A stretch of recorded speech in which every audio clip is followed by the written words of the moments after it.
My dear students, তোমাদের আজ life science থেকে একটি প্রশ্নের উত্তর দেব। প্রশ্নটি হলো ব্যাঙের ছাতা কি?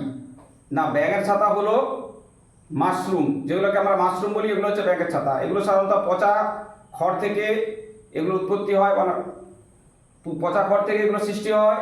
এগুলো দেখতে সাদা রঙের হয়। সাদা রঙের হয় এই কারণে এদের দেহে কোনো ক্লোরোফিল নামক রঞ্জক কণা থাকে না।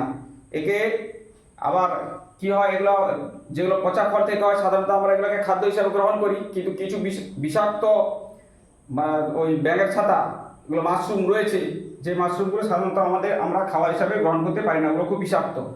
একেই সাধারণত আমরা কি বলবো, না ব্যাঙের ছাতা বলবো।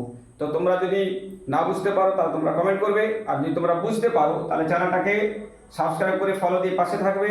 আমার ফেসবুক পেজে একটি ইউটিউবের চ্যানেল দেওয়া আছে, যদি তোমাদের ভালো লাগে তাহলে ওই চ্যানেলে গিয়ে তোমরা সাবস্ক্রাইব করবে নতুন নতুন ভিডিও পাওয়ার জন্য।